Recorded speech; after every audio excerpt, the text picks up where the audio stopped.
주 예수와 함께. 경로부 헌신 예배 설교를 했었는데 감사하게도 그 내용이 유튜브로 가 있는지 어디에 올라가 있는 것 같아서 근데 이 설교가 나와 있어서 봤어요. 그랬더니 야, 지난해에는 이 설교를 했구나. 하나님이 그렇게 알려주신 것 같아요. 여러분 혹시 기억하시는지 모르겠는데요.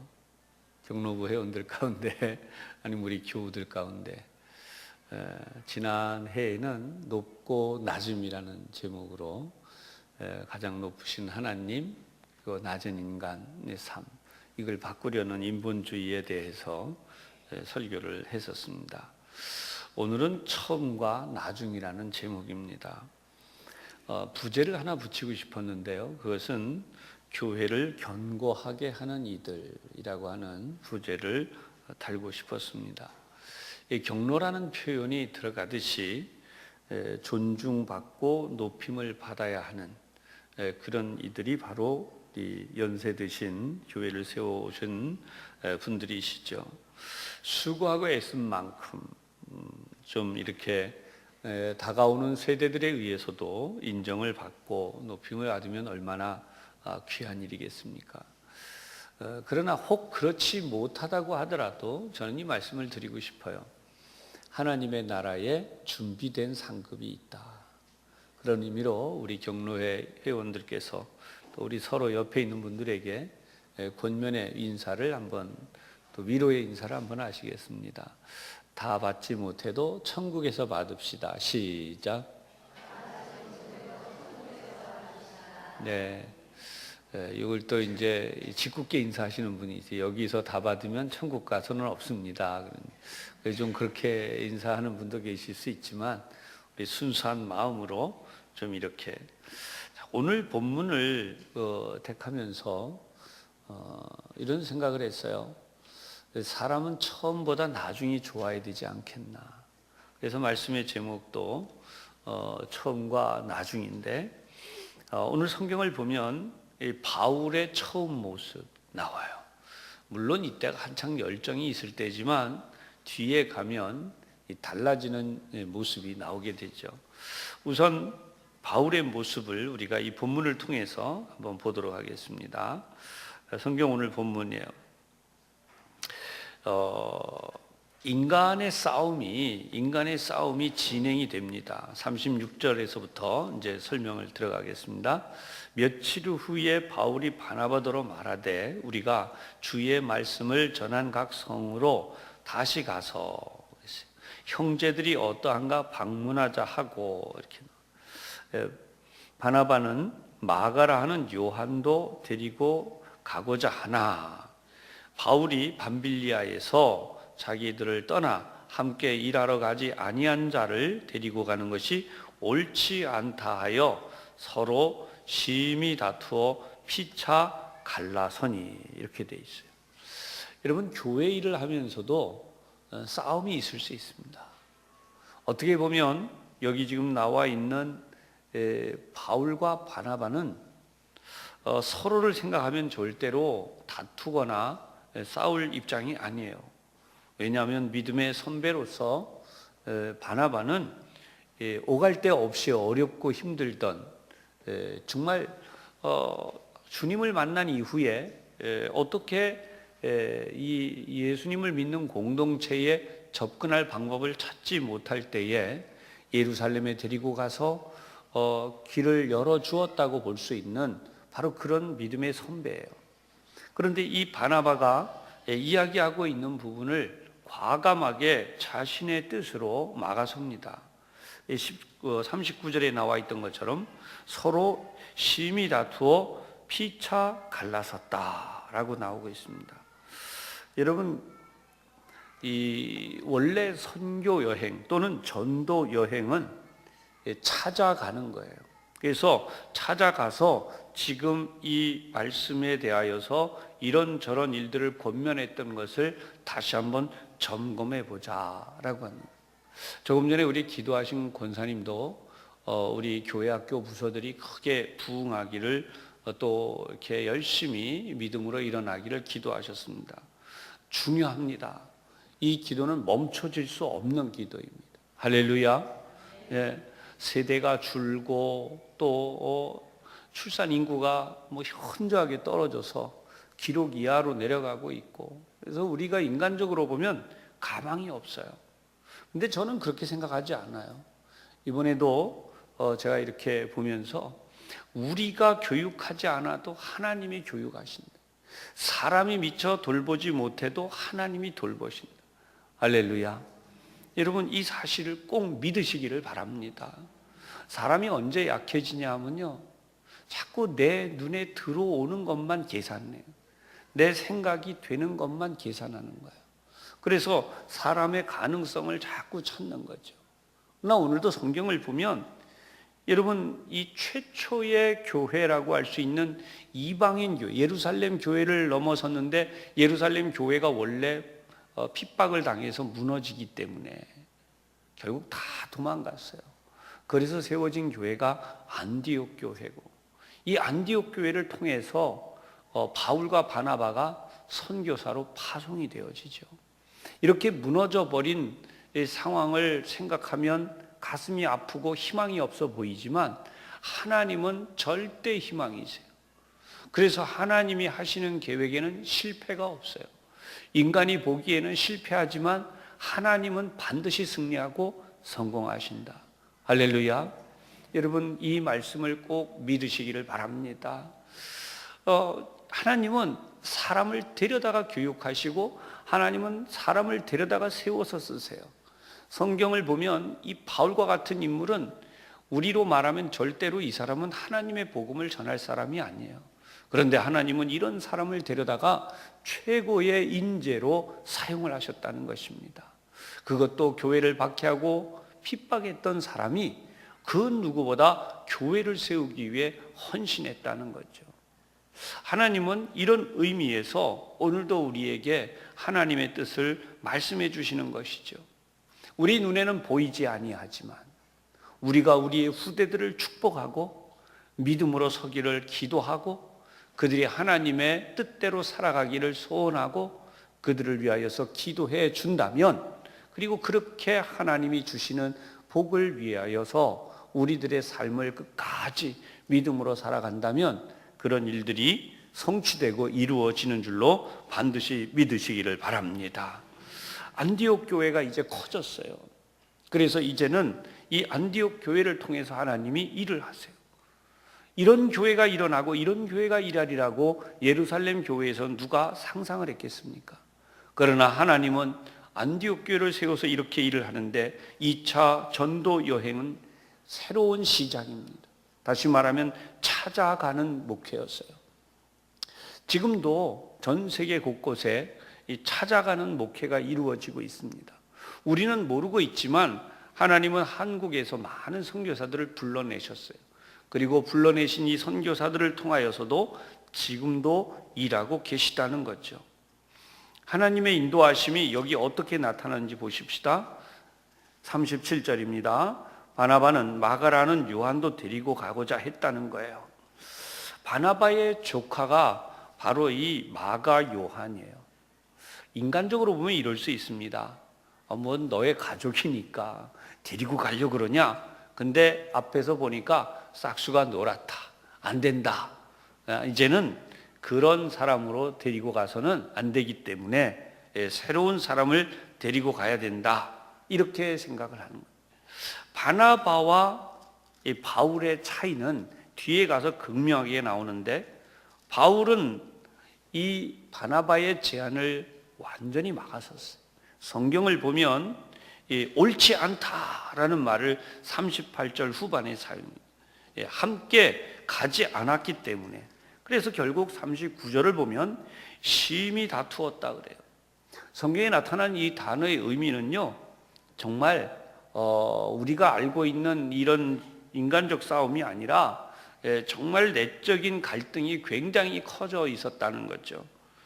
사람들은 육박전을 벌이죠, 세상 사람들은. 그러나 여기는 그런 뜻이 아닙니다. 정말 영적인 부분으로 어떻게 이 일을 감당해 나갈까에 대해서 다투었다는 의미를 이렇게 설명한 것입니다. 이것은 결코 감정적인 싸움이 아니었어요. 이것은 하나님의 복음을 어떻게 전하느냐에 대하여서 사람을 어떻게 세우고 쓰느냐 하는 그런 다툼이었다는 거죠. 지금도 우리는 인간적인 이런 다툼이 있을 수 있습니다. 그러나 하나님은 어떤 방법을 통해서도 다 사용하세요. 처음과 나중, 이 제목을 택한 가장 큰 이유가 여기에 있습니다. 인간이 보기엔 처음에는 아닌 것 같다는 거예요. 바울이 보기에는 아닌 것 같았어요. 그런가 하면 바나바는 어쩌면 내 가족이니까, 내 조카니까 데리고 가야 되지 않느냐, 이런 인간적 마음도 있을 수 있습니다. 결국 이것이 하나님의 복음을 전하는 일에 있어서는 나뉘어지게 됐다는 거죠. 그러나 여러분, 여기서 우리가 두 번째 단계로 넘어가 보십시다. 만약에 바울과 바나바가 같이 갔다면 한 팀밖에는 못 가요. 그런데 결국 바나바와 바울이 다투었지만 팀이 나누어짐으로 인해서 두 팀이 꾸려지게 돼요. 여러분, 이게 얼마나 위대한 사건인지 몰라요. 인간적으로 보면 이게 잘못됐다라고 말하고 싶은 사람이 있을 수 있습니다. 그러나 저는 이 성경을 잘못됐다라고 말하고 싶지가 않습니다. 왜냐하면 하나님은 이쪽 편도 쓰시고 저쪽 편도 하나님은 들어 쓰시기 때문에. 할렐루야. 여러분, 하나님의 위대하심이 그거예요.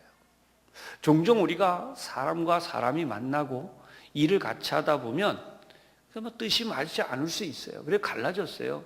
그러면 서로 상대방을 어떻게 보면 원수시할 때가 있습니다. 그리고 내적으로는 말은 그렇게 안 하지만 아유, 잘 되나 보자 어디. 여러분, 성경을 보면 이 두 팀이 다 잘 됐어요. 너무나 잘 됐어요. 하나님은 이 팀도 사용하시고 저 팀도 사용하세요. 할렐루야. 그런데 이런 인물에 대하여서 결국 성경에 설명이 나와요. 사람은 힘들고 어려울 때 서로에게 의지가 되어줘야 돼요. 좋을 때는 누구나 다 좋아요. 그런데 힘들고 어려울 때 도움이 되어줘야 되는 거죠. 그래서 이 부분에 대해서 성경을 보면 골로새 4장 10절에 설명이 되어 있습니다. 이렇게 설명이 나오죠. 나와 함께 갇힌 아리스다고와 바나바의 생질 마가와. 이때까지도 바울이 마음에 헤어졌던 바로 이 마가라고 하는 청년을 담아 두었었다는 거죠. 그리고 이렇게 다시 빌레몬서의 말씀이에요. 빌레몬서 24절, 마가를 뭐라고 이야기하느냐? 동역자라고 이야기해요. 그래서 바울이 이 세상을 떠날 무렵에 마지막 편지를 썼는데요. 디모데후서 4장 11절에 이렇게 설명합니다. 누가만 나와 함께 있느니라. 네가 올 때에 마가를 데리고 오라. 그가 나의 일에 유익하니라. 아멘. 여러분, 하나님은 뭔가 안 됐을 것 같았는데 하나님은 바나바를 통해서 이 마가를 잘 양육해 놓으셨어요. 그리고 누구에게 다시 유익이 되었다고 말씀해요? 바울의 일에. 그가 나의 일에 유익하니라. 하나님이 불러서 쓰시는 사람들은 절대로 실패할 수가 없어요. 인간적으로 생각하면 안 될 것 같고 또 그렇게 해서 안 될 것 같고 하는 이런 모든 일들이 아니라는 거죠. 여러분, 이 자리에 우리 경로 어르신들이 하나님 앞에 헌신 예배를 드리고 있습니다. 하나님 앞에서는 우리 모두가 다 낮은 자들이죠. 하지만 이 땅에 사는 동안에 하나님이 우리에게 맡겨주신 사명이 있습니다. 그것은 바로 우리가 감당해야 될 몫이 있다는 거예요. 처음에 젊을 때에는 아니라고 생각한 것들, 그리고 우리가 인간적으로 많이 부딪혔던 것들, 그런데 세월이 가면서 어떻게 되십니까?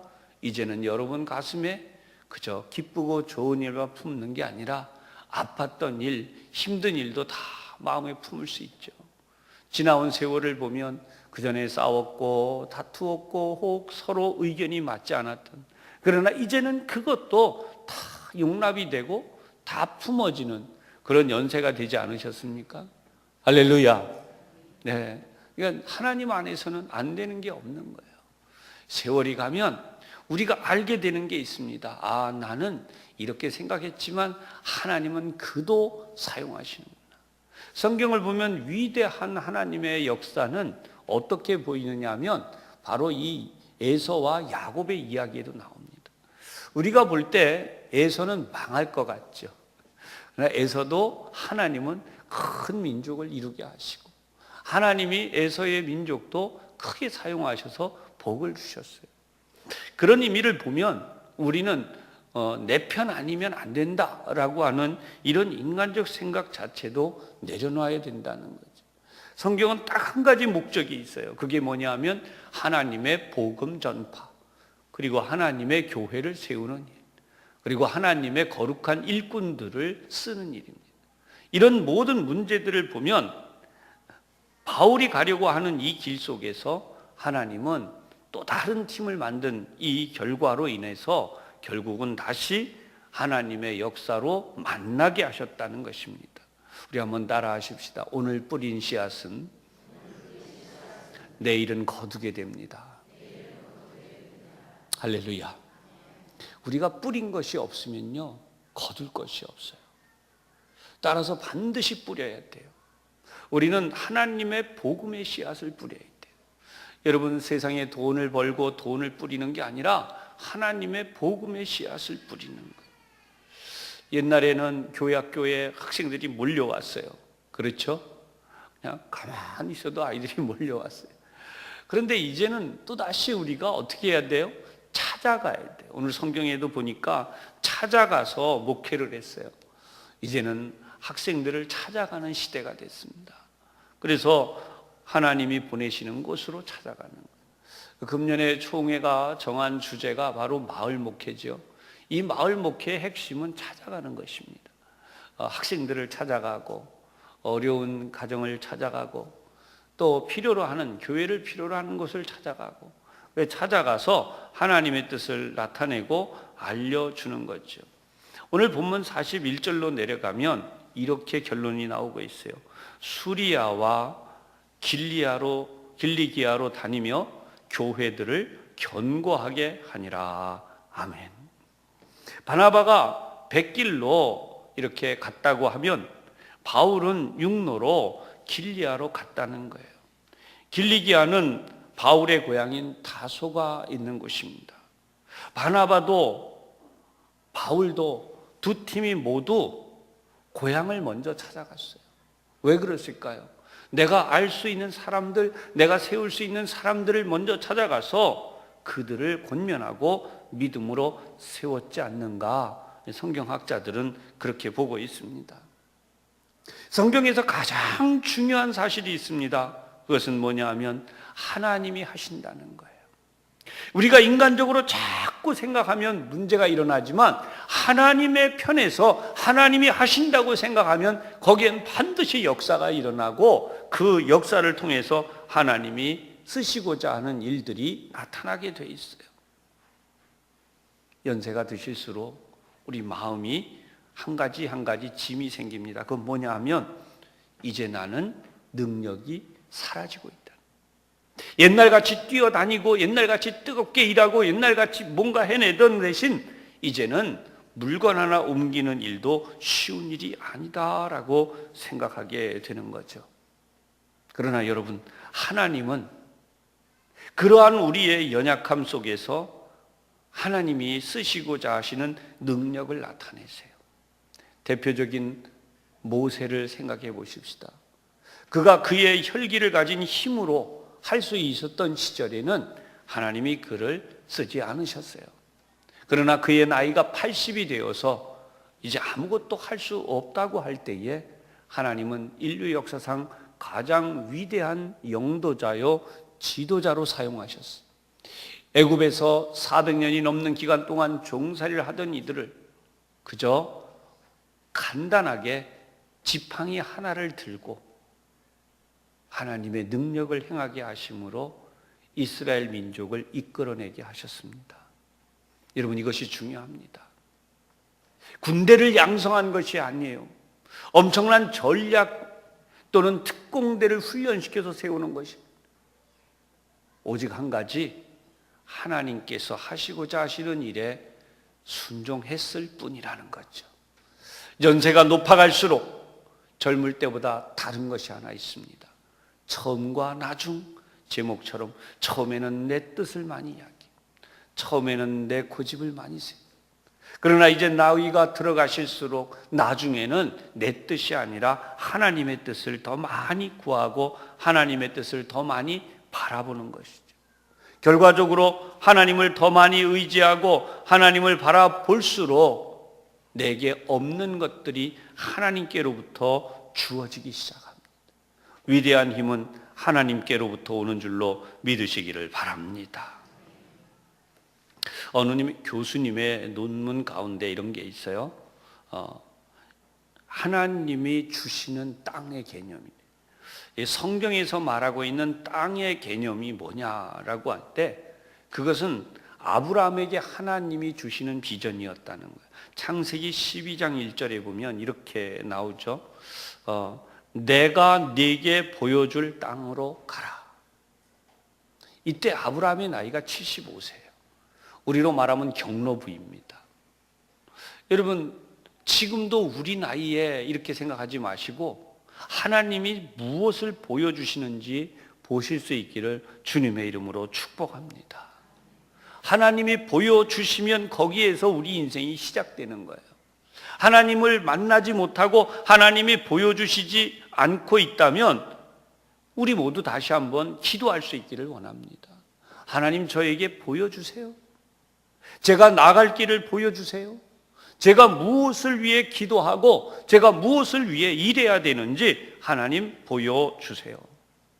바로 거기가 하나님을 만나는 시작이고 하나님이 주시는 복을 받는 자리가 되는 거죠. 여러분, 성경을 보면 우리 처음은 하나님이 우리를 부르심으로 시작이 돼요. 예수를 믿게 되었다. 이게 얼마나 대단한 일인지 언제 알게 됩니까? 하나님이 이 노년에 내게 주신 복을 세어볼 때 알게 되죠. 처음에 내가 교회를 나올 때 내가 이 정도로 하나님의 복을 받을 줄 어떻게 알겠습니까? 우리가 육적으로 보여지는 것만 생각해서는 안 돼요. 어떤 분들은 나는 집이 한 채밖에 없어. 어떤 분들은 나는 집 한 채도 없어. 사랑하는 여러분, 그것이 우리에게 주신 하나님의 복이라고 착각하지 마시기 바랍니다. 진짜는 하나님이 우리를 부르신 때 이미 우리에게 주신 복이 준비되어져 있어요. 눈에 보이지 않는 엄청난 복이 있어요. 날마다 하나님 앞에 기도했고 성전을 사모했고 하나님을 섬겼고 그리고 수많은 믿음의 후대들을 세워놓고 그리고 하나님 앞에서 헌신했던 이 모든 것들이 우리에게 주신 하나님의 큰 복이었다는 거예요. 만약 어떤 분은 가진 것이 없는데 매일같이 하나님의 말씀으로 날마다 한 영혼을 위해 기도했어요. 10년을 기도했고 20년을 기도했고 어쩌면 40년, 50년을 기도했을 수 있습니다. 사랑하는 여러분, 그것이 바로 하나님 앞에서 엄청난 영적인 복이 된다는 거예요. 돈 없어도 주의 일 할 수 있습니다. 물론 물질을 받아서 일하면 더 좋지요. 건강이 부족해도 주의 일 할 수 있습니다. 물론 하나님이 건강을 더 주셔서 더 뛰어다니고 더 많은 일을 할 수 있으면 더 좋겠죠. 그러나 그렇지 않아도 주의 일 할 수 있어요. 하나님의 능력은 바울에게 우리에게 이렇게 설명해 주시죠. 약한 데서 온전하여 짐이라. 아멘. 우리의 연약함 속에서 오히려 하나님의 위대한 역사가 이루어진다는. 이스라엘의 역사를 보면요, 세 가지로 나누어 볼 수 있다는 거예요. 바로 아브람을 부르신 부름의 신학. 두 번째 부분은 뭐냐면 하나님이 택하신 택하심의 신학이라는 거예요. 세 번째는 뭐냐면 우리가 하나님의 역사를 위해 나아가는 단계라는 거예요. 여러분, 오늘 우리 교회는 어떤 단계에 있을까요? 당연히 부르심의 그리고 택하심의 역사가 지금까지도 이루어졌어요. 이제 앞으로는 하나님의 부르심에 대하여 우리가 나아가는 역사가 있기를 주님의 이름으로 축복합니다. 세상은 많은 이야기를 해요. 많은 가진 재산 또 얼마나 많은 것을 축적했나라고 하는 이야기들을 하지요.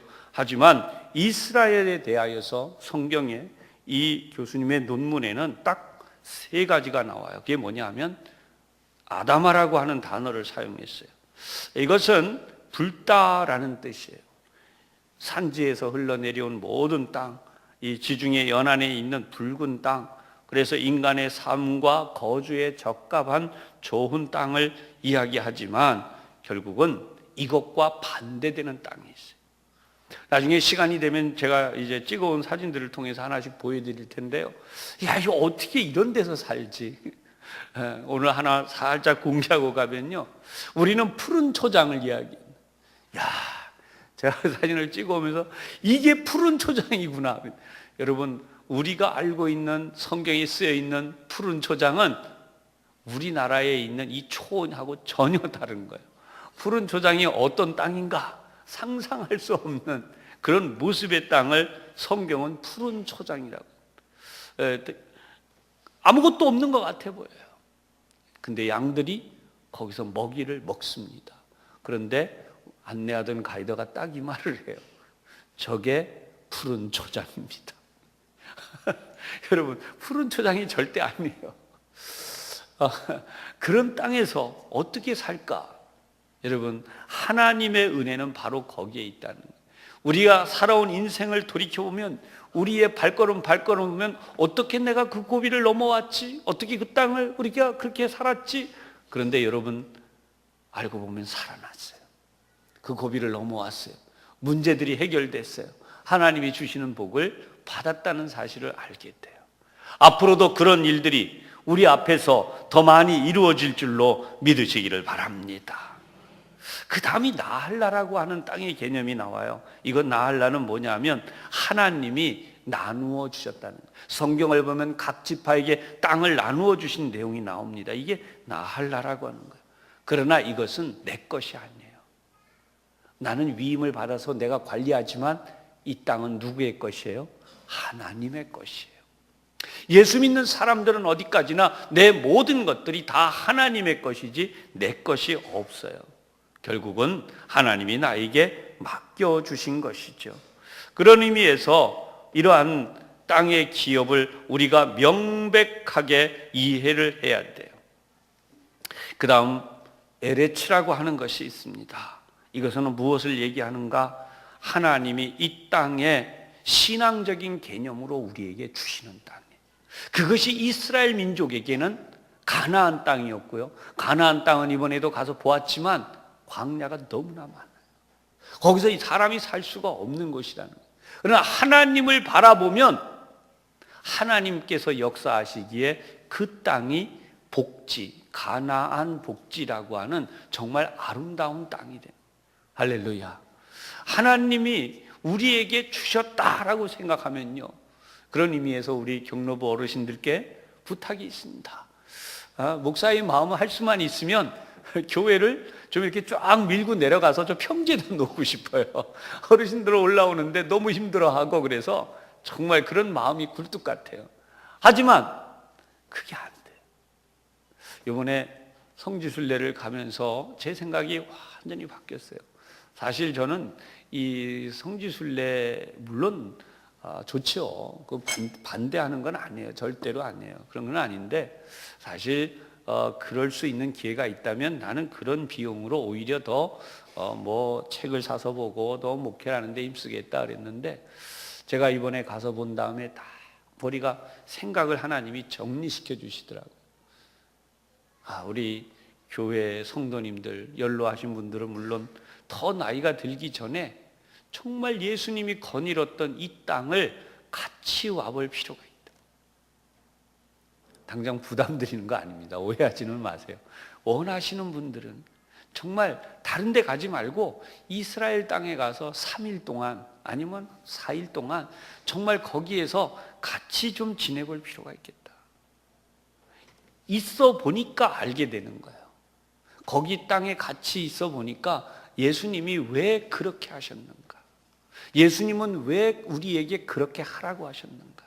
그리고 지금도 주님은 그곳에 세계의 수많은 사람들을 불러들여서 지금 저렇게 전쟁하고 힘들고 어려운 땅에 하나님의 교육을 계속하고 계세요. 아까도 말씀드렸듯이 교회는 안 다니는 우리나라의 젊은이들이 거기 가서 자기 스스로 배워요. 하나님의 뜻을 찾고 있는 것이죠. 사랑하는 여러분, 그런 의미에서 오늘 우리에게 주시는 하나님의 뜻은 처음보다 나중이 더 대단하도록 하나님이 복 주시고 역사하실 것을 믿으시기를 바랍니다. 여러분들은 하나님의 부르심을 받은 이들입니다. 처음보다 나중이 더 잘 되시는 그런 인생이 되시기를 주님의 이름으로 축복합니다. 처음보다 나중이 더 잘 되는 가정과 가문이 되시기를 주님의 이름으로 축복합니다. 여러분의 자녀들이 처음보다 나중이 더 잘 되는 일을 통해서 하나님의 큰 복을 받아 하나님의 뜻을 이루게 되시기를 다시 한번 주님의 이름으로 축복합니다. 기도하겠습니다. 하나님 아버지, 인간은 언제나 현 시점에 눈이 머물고 있습니다. 아니, 우리는 더 생각할 수 있는 가능성이 적기 때문에 우리의 계산 안에 들어오지 않으면 포기하고 내려놓습니다. 그러나 하나님은 아브라함의 노년에 그를 부르셔서 내가 네게 보여줄 땅으로 가라고 하셨고, 모세는 그의 나이 80세에 마지막 인생의 죽음을 기다리며 아무것도 할 수 없다고 느낄 때에 그를 애굽으로 보내셔서 이스라엘 민족을 구원하여 내도록 하셨습니다. 자비로우신 하나님, 오늘 이 자리에 경로부 노년에 이른 어르신들이 많이 계십니다. 특별히 이 세상에서 얼마나 많은 수고를 했는지 돌이켜보면 때로는 허무할 때도 있고 때로는 보람이 있을 때도 있습니다. 그러나 나이 들고 그전처럼 뛰어다니지 못하고 그전처럼 할 수 있는 일들이 나에게 없다고 하는 서러운 마음이 들 때에 우리 하나님의 거룩하신 손길로 위로하여 주시고 새 힘을 부어주셔서 내가 네게 보여줄 땅으로 가라는 아브라함에게 주셨던 비전의 메시지를 다시 한번 허락하여 주시고, 모세에게 지팡이를 들려주셔서 비록 보잘것없는 지팡이였지만 그 목동의 지팡이가 애굽의 군대를 무력화하고 홍해를 가르며 또한 이스라엘 민족을 푸른 초장으로 인도해 갈 수 있도록 역사하여 주셨음을 다시 한번 기억하고, 우리 수중에 가진 작고 보잘것없는 것이 모세의 손에 들려진 지팡이와도 같이 쓰임받고 사용되는 역사를 허락하여 주시옵소서. 노년의 우리의 심령을 주님의 손으로 더욱 붙드셔서 심지가 견고하여지고 처음보다 나중이 잘 되는 하나님의 복을 반드시 받게 하여 주옵소서. 예수님 이름으로 기도하옵나이다. 아멘.